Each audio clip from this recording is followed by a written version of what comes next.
Hey everybody, welcome to Latter-day Struggles. This is Valerie, your host, and this is... Nathan, your co-host. Your other host. I don't have a title. You're a co-host. Okay, it's so good to be with you guys once again today. We come at you once again with more content about the Latter-day Saint Faith Crisis survey that we have been going through.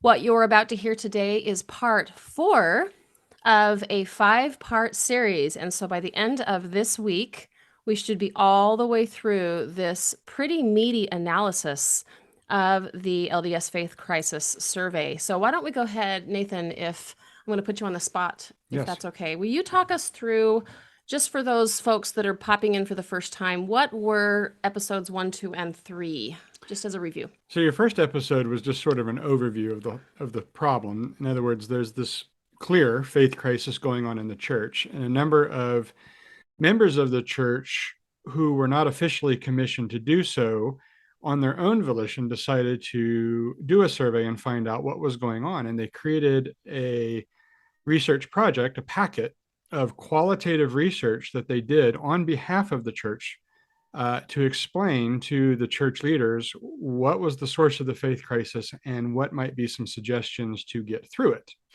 So that was the overview. And then in the first couple of episodes, we started breaking down the elements of the faith crisis.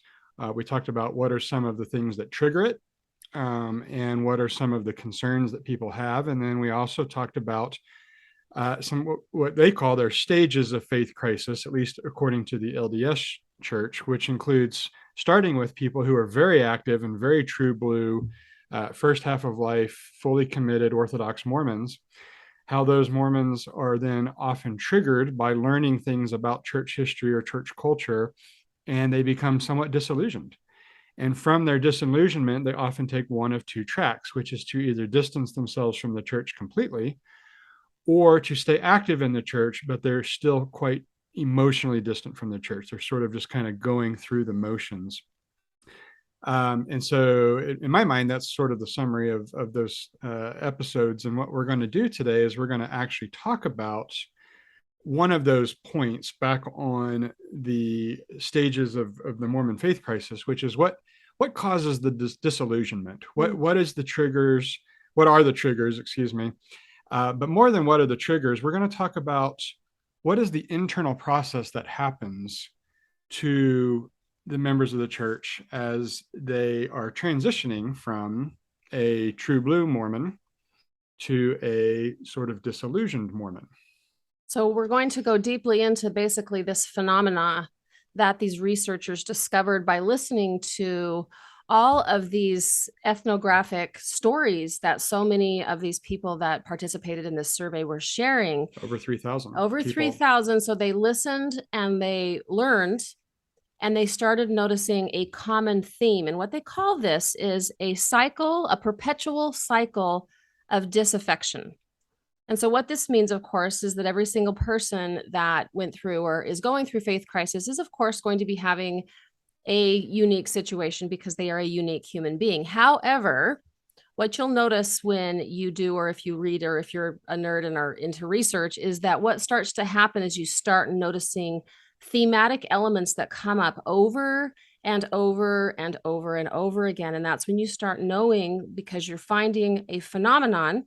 And once you find a phenomenon, that is the beginning point to where you can start actually looking at a solution, because you actually finally can put your finger on what the problem is. And so we're going to walk you through what these researchers call the perpetual cycle of disaffection, which is the experience that many, many, many people had over and over and over again. And the reason I feel strongly about this particular episode, you guys, is because what this heightens really powerfully is how incredibly traumatic and painful this is in the lives of a lot of us, not just because of what happens through the discovery process, which we went into quite a bit in the last episode, but because of the actual impact it has on our most important relationships, which is our relationships with our own families, with our own partners, with our own parents, with our own children.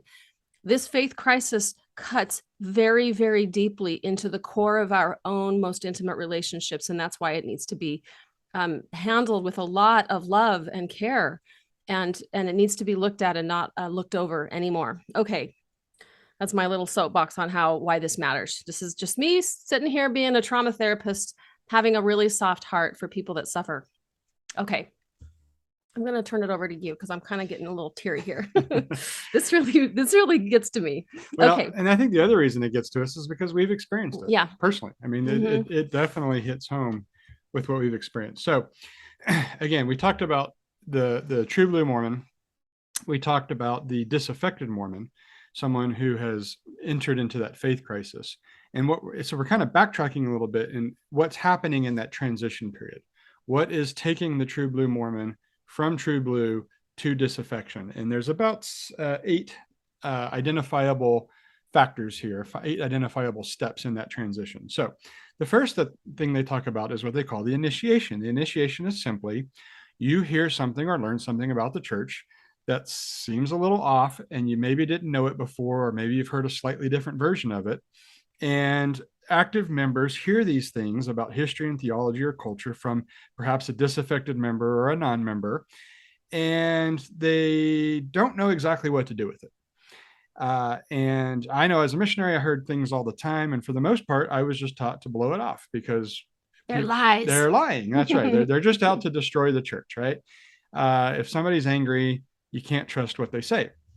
But you hear this initiation phase, and then eventually a member starts to do their own research. They hear something enough, or they hear something from a source that they do trust, and they say, all right, I'm going to look into this a little bit. Well, unfortunately, when they get into the search phase, not a lot of stuff on the approved church websites touch on some of these really difficult issues. Or if they do touch on them, they touch on them really gingerly and really lightly. And so what ends up happening is that members read on church approved websites or on Fair Mormon, which are websites that are, supportive of the church, but they really get the sense they're still not getting the whole story. They're still not getting all the truth. They're not hearing the truth, the whole truth, and nothing but the truth. And so then they are forced to kind of look for answers on Google, and the internet, or quote unquote uncorrelated church sources. Okay, so step 1 of the perpetual cycle of disaffection is the initiation phase, which is where someone exposes a true believing Mormon to something that is unfamiliar or uncomfortable. Then they go into the search. Most of the time they start in the correlated world. Most of the time they don't feel satisfied. And oftentimes they actually go to Google or elsewhere to justify their own standing beliefs.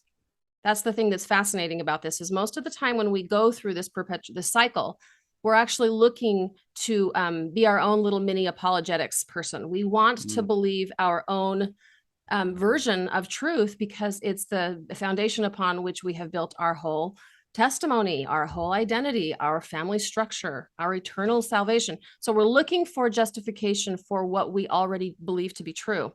The problem is that what happens is that, generally speaking, then we hit what is the researchers call step 3, which is the troubling discovery phase. Okay, so the troubling discovery phase, the page here, the troubling discovery page is where these active members find that what they heard from the gate was actually true. Or mostly true. Or mostly true. Yeah. Okay, I'm going to just read a little bit here. It says, many believing members disregard disturbing historical and doctrinal claims as, quote, anti-Mormon lies. Boy, if I had a nickel for every time I heard that as a kid. Okay, sorry, I digress. Okay, so these claims are called anti-Mormon lies and they believe that they have no merit or exaggerations to the point of lunacy. However, while there are plenty of unfounded claims against the church, many, and it says here in the report, many of the most prominent anti-Mormon claims have been verified by faithful church historians as having merit. Yep. That's where you get the dagger to the heart. That is where we all fall into the vortex of the beginnings of crisis, because we really had this foundation that we believed was firm. And I'll be darned if what we've discovered is the things that we thought were heinous lies to the point of lunacy are, in fact, by and large, not lies at all. Yeah. Okay, so that's stage step 3, which is the troubling discovery phase. And this, of course, is where we enter into a great deal of betrayal trauma. This is traumatic because this is discovery for the most part. It's not disclosure, right? So Right. as humans and as institutions run by humans, we are all going to be making mistakes. And as soon as we make those mistakes, if we can come forward and own our mistakes, most of the time we can mitigate a lot of the pain and suffering. However, when we don't own those mistakes and we actually perpetuate we cover these mistakes up, and sometimes do so for many generations, the sense that we experience of betrayal is intense. It's psychologically intense, it's spiritually intense, it can actually be physiologically intense. Many people talk even about this making them physically ill when they come to discover that their firm foundation is not actually firm at all. Something else I want to just point out is that most of the time our betrayal is directly correlated with the degree of trust that we had in the person or the institution that has in fact been proven to be betraying. And it probably affects your ability to trust them going forward. The deeper the betrayal, the less trust going forward you would have. This is so devastating. And the reason, there's so many reasons, but one of them that's kind of emerging for me right now as I think about this, Nathan, is that this is when people do in fact become so upset that they do throw the proverbial baby out with the bathwater. Right. And the reason why is because it starts one down a path in the deepest parts of betrayal, which is, if I can't believe this, what else are you lying to me about? Right. And that's a big deal. It's a really, really big deal. And the thing that's so tragic about this, when people or institutions don't have that moral integrity to own up as things, as they make these mistakes, is it's a really big problem. Because, say, just in the case of our church does in fact house a lot of beauty and goodness. Yes. And yet there's no space for beauty and goodness, that we don't have the eyes to see that when we are so incredibly wounded by the betrayal that we feel. And in some ways, it's actually multiple layers of betrayal, because it's been systematic. It's been throughout the whole system. It's actually it's world correlated betrayal. It's in fact very much a correlated movement, right? Yeah. Yeah. So, I've talked about this before, but for me, the first real dagger that I remember was learning about the blacks in the priesthood. I had always been taught that it was by revelation. I was always taught that Brigham Young made a very inspired decision, until it was pointed out to me that in the same talk where he suggested that blacks should not hold the priesthood, that black members of the church should not be allowed to go to the temple, he also suggested they should be have their heads cut off in a form of blood atonement, that their children should be put to death in a form of blood atonement, that their children would be sterile, and that interracial marriage was a sin. Wait, can you back up a second? I'm confused, and maybe I was just spacing. What was the condition whereby they needed to have their heads cut off? So any interracial marriage. Okay. Any interracial marriage was such a heinous sin that it could only be atoned through blood atonement, and that the members of those families would need to have their heads cut off. Gosh. Now, when I heard that, I thought, there is no way Brigham Young said that. There's no way. And anti-Mormon lie. Yeah, it's an anti-Mormon lie. Okay. Because, hey, the prophet is infallible. And according to the Doctrine and Covenants, we listen to all of their words and commandments. And there's no way Brigham Young would have said that. Well, it turns out he did. I have the document. I have a copy of the document. It was so painful for me. I obtained a copy of the speech that he gave.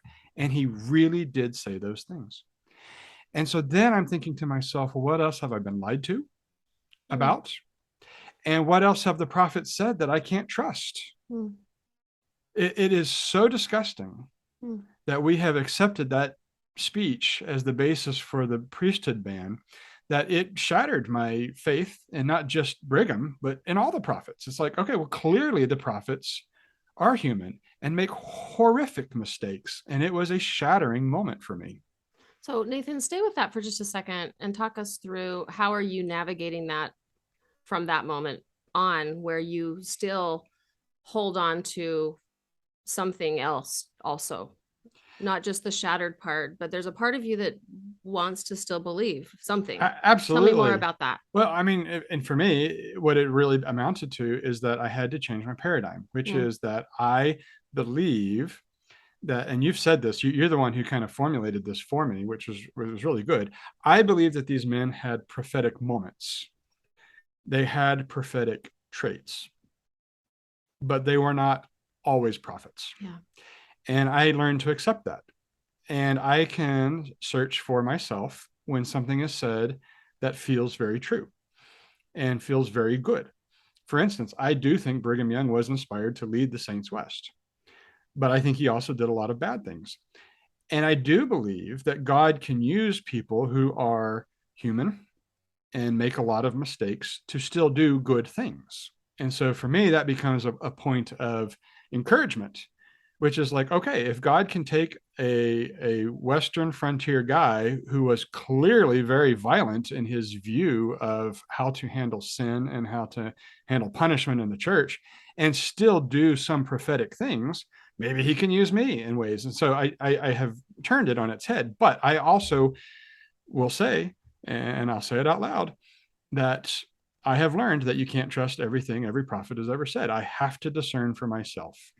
It's like a moment when one truly has to wake up and grow up and recognize that their own relationship with God is truly their own. Yes. You cannot hand it off to any bigger, stronger, wiser other. Yeah. And that relationship with God, with Jesus Christ, is truly a one-on-one kind of experience, mediated on the good moments by an institution. But also some of our greatest and deepest growth is going to be in our wrestle with and the grief process that we experience in wishing that the church could be what it wants us to think it is. Yeah. And recognizing that it is not that, and that it never can be, and quite frankly, it was never actually supposed never meant to be. Exactly. Yes. So everything that is said needs to be held up in our own lens of truth. Yes. And there were apostles who opposed Brigham Young when he said that. There were apostles that said, I do not agree with it. And they fought against him. They ultimately lost, but they opposed him. And kudos to those apostles. I hope if I had been there, I would have been one of those. Yeah, they caved ultimately. They caved, yeah. But I would hope that I would have been one that said, that's ridiculous. Yeah. So. Yeah. Okay, let's thank you for that. That's nice. Okay, let's move on. Number one, just to review, number one, the step one in this cycle of disaffection is initiation, where there's something that is exposed to us. Then we go on the correlated search. We come up wanting. Then we move into the uncorrelated search. And that's step number three, which is the troubling discovery phase, which moves us into active trauma because of the experience that we have of betrayal, which is directly correlated with the degree of trust that we had engendered in us through our growing up years as true believing members of the church. Then we go to what I consider to be probably one of the more challenging parts to talk about. So after the betrayal, we move into step 5, which is what ends up happening in the personal lives of the individuals who are already going through an active trauma because of the crisis of faith that they're having, because of the trust that has been broken between themselves and their church. So this is very sad, and I'll see how well I do in getting through it because this makes me upset. So it says here, whether it's our innate desire to defend the church or our desire to avoid information that contradicts our standard LDS narrative, the most common LDS response to an active member posing difficult questions is to be defensive and to dismiss their suffering and pain. Okay, so what we're basically saying, to distill this down a little bit more, is when someone is in this experience of crisis because of the trust and faith that has been betrayed, and they tell somebody about it, Generally speaking, rather than being treated with love and compassion and empathy about how terrible this must be for them to be going through this thing by themselves, their closest loved ones, family members, ward members, and friends, generally speaking, treat them with disdain and harshness. Some of what the people that were interviewed was said to them in response to their own vulnerable sharing of what they were going through were some of these statements. What covenants are you breaking? You must want to sin. These are all the reasons that are given to us when we go through, when we expose our very real and raw experience of crisis. Here's more quotes. Who has offended you? Or, are you clinically depressed? I find that one especially offensive, that, if somebody's having a question, then somehow that's how you diagnose depression. Right. When you have a question. Right. As if depression is something negative anyways. There's just so much wrong with that. Yeah, true. Okay. Okay, sorry, we digress. Okay, the next one is, you're not worthy to be a parent if you are questioning this. Ouch. Next this is from a parent to a child. I must have raised you poorly. That's some shame. Next quote, I would rather see you dead than see you lose your testimony. You guys, I know that sounds dramatic, and yet I actually have heard my own clients talk about, this is true. Somebody, and I don't even think this is going to probably sound very unique. You guys may have heard this before, and the fact that you maybe have heard this is, once again, just evidence of how big of a problem this is. I've heard someone say that their father said that if you come home from your mission before the 2 years is up, it better be in a body bag. Okay, next is stop reading and thinking about these historical issues. Another quote is, your concerns are anti-Mormon lies and meritless. That might be a number one. That's probably the biggest one I always heard. The next one is, it's your fault that you're struggling. Nothing has been misrepresented. Another one that I find very mean is, your IQ has just dropped 30 points for questioning these things. And another one, this is the last one I'll read to you, is, your discontent is part of a latter-day inner cleansing of the church. So this is all manner of blaming, shaming, and gaslighting is what's going on here. And it's very sad. Why don't we can we spend a minute on this, Nath? Because I feel like this is a big deal.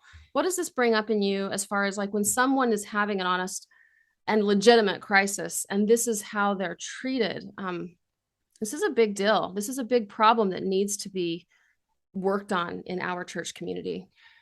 Yeah, well, but the problem is this: when there is a problem, the easiest solution is to identify the other person as the problem, right? So, for instance, what I have heard is, when people would talk in priesthood about a member of their family who left the church, they would always qualify it with, well, he stopped reading his scriptures and he stopped saying his prayers, and then the natural consequences that he left the church.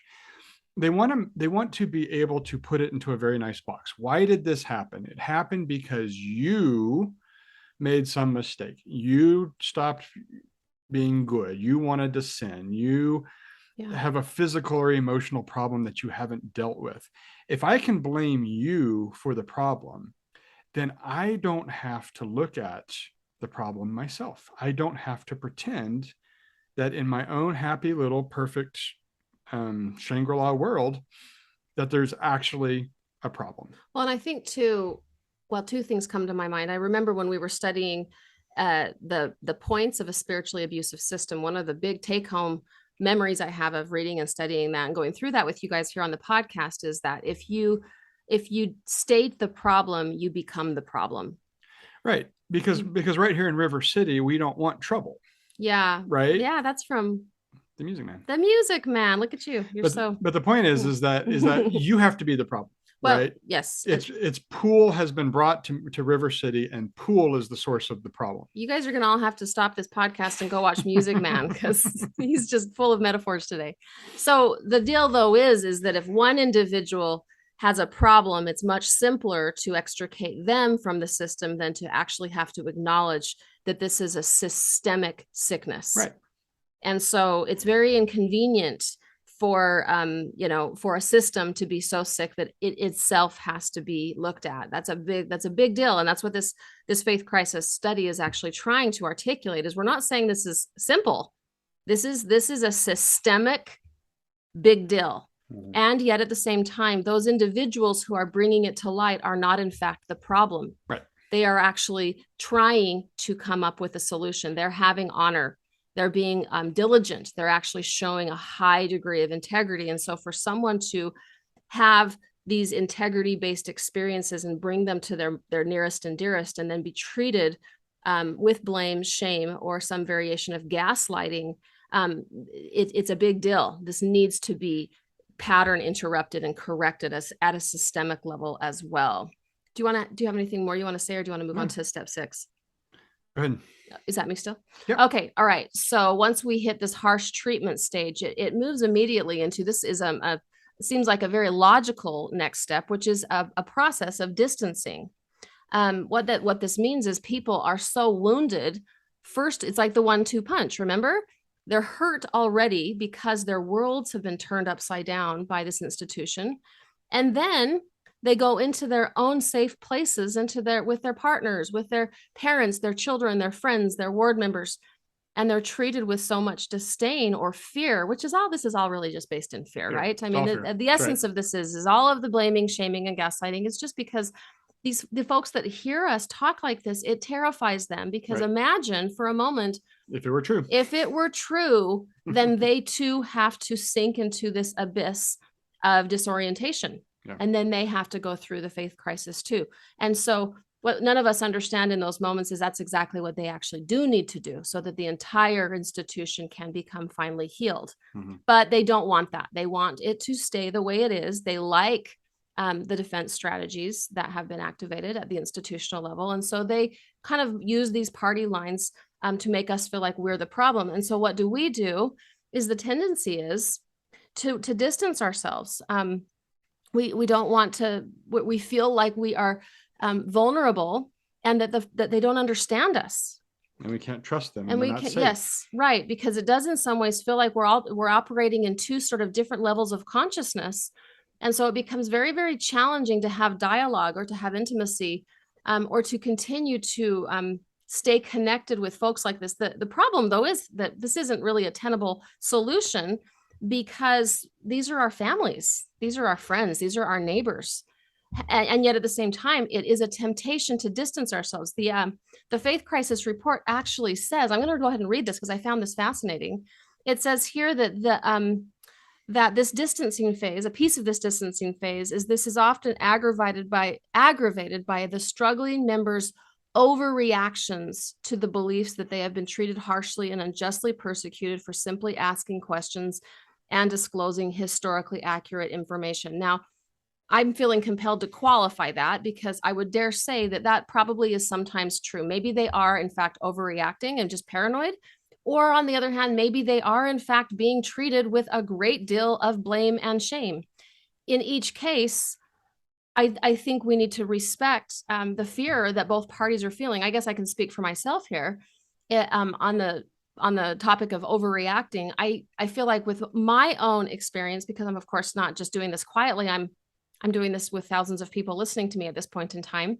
I would be lying if I didn't say that I felt a little paranoid sometimes, with my family or with ward members. I don't know what they're thinking. It may be that they're not thinking anything, or maybe they even respect me, that I'm having the voice that they don't dare to have. But in my own mind's eye, because my fear is big, and because I'm in a system that has taught me to be fearful of this kind of integrity, I am a little paranoid, and I might in some ways be overreacting a little bit to what I'm assuming people are thinking about me for the crisis, for the experience I'm having. And maybe I'm not being fair to them out there, and maybe they would be more loving if I would let them. But I distance myself because I feel so misunderstood. Yeah.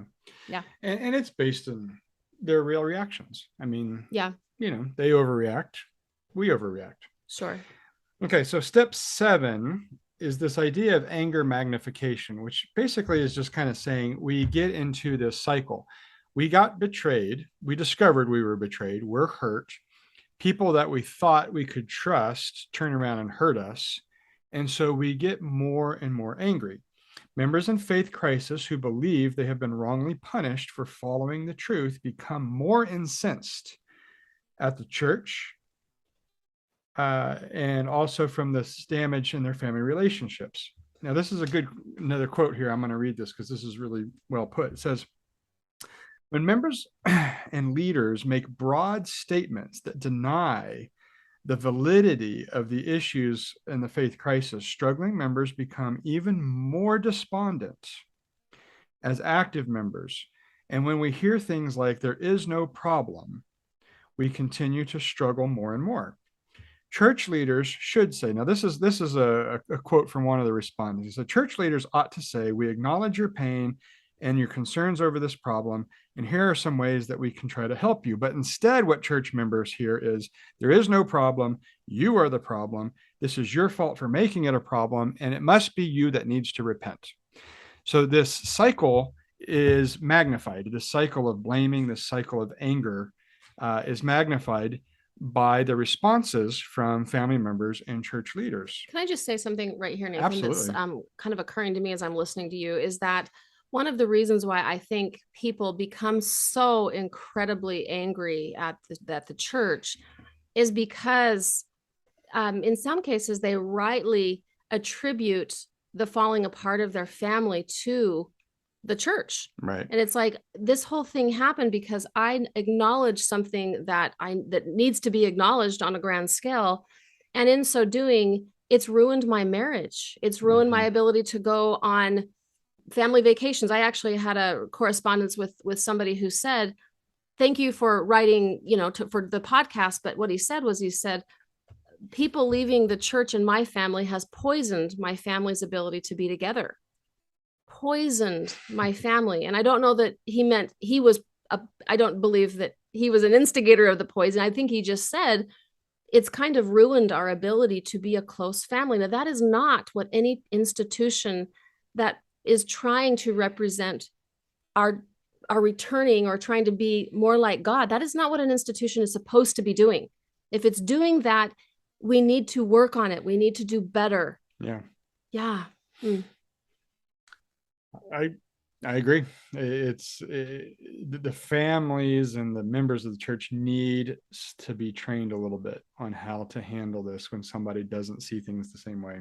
Well, it's actually, we've been trained to, I can't remember if it's on this one or the other one, but there was in one place it says, when somebody is walking out the proverbial door, we have been trained as Orthodox members to slam it behind them as quickly as possible. Right. And to make up excuses to justify why we're in and what they must be going through because they're out. That is so problematic. That really hurts my heart a lot. So we've got to work on this. So finally, the last step here, step number 8, is this what they call the completed cycle of disaffection. So as we mentioned in the previous podcast, in most cases, the outcome of this cycle is one of two things. Either members leave the church altogether and oftentimes abandon their faith in God because they've abandoned their faith in the church. They see those two things as interconnected. Or they're able to hold on to certain elements of their belief process and they try to stay active in the church, but they're very emotionally distant. They're just not engaged like they used to be. And that is the outcome when they feel like there's nobody they can talk to or trust. Well, and I think that in the spirit of trying to stay in their own integrity, they do feel sometimes like they have to make an excruciating choice. Like an excruciating choice. Do I stay in this system that doesn't welcome me, that I don't feel like is being honest with me, so that I can have my tribe around me? Or do I leave and feel like I'm betraying I'm alone? I mean, I think in a best case scenario, those who leave ought to still feel welcome and loved in their tribes. And even if and when they come to church, and I know that is the case in some cases, we're trying to really articulate here what the study is talking about is this is the situation with many. And in some cases, it's a situation with those who go through the worst pain. But those people that go through the worst pain matter. They matter a lot. Yeah. Okay. So do you have anything else you want to say before we close? No, I think we've touched on this very well. Okay. So what we're going to do here is we are going to close this episode up, and the next episode, thank goodness, it's the last one. I'm not saying thank goodness it's the last one, because this has been, it's been a great thing to spend time with you guys on. However, I am saying thank goodness, because the next episode is actually their recommendations. Right. What this team comes up with is not just, dumping a big problem on the laps of people, but it's actually saying there are ways through this. Mm-hmm. They're not easy ways, but there are nonetheless ways that we can work on this. And so in our last of this series, episode number 5,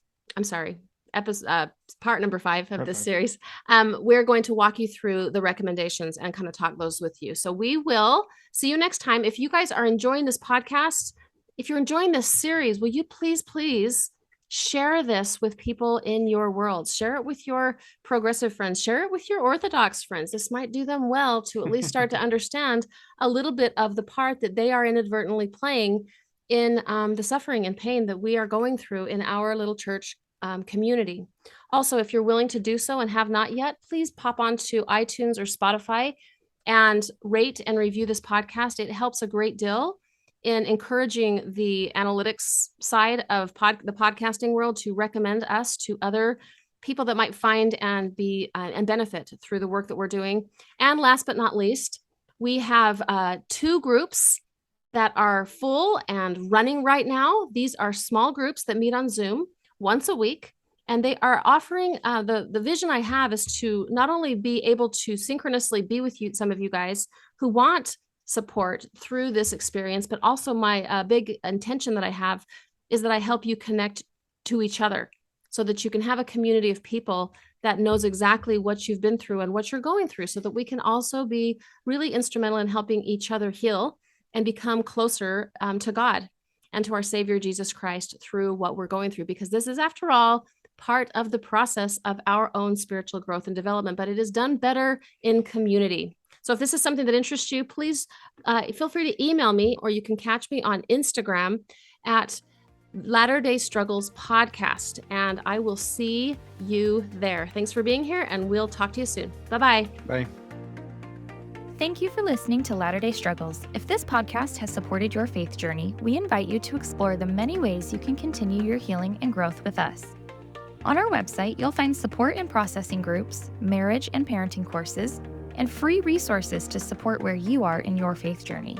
You can also join Valerie in the live fellowship gatherings throughout the year, where we connect, process the podcast, and build meaningful friendships with others on similar paths.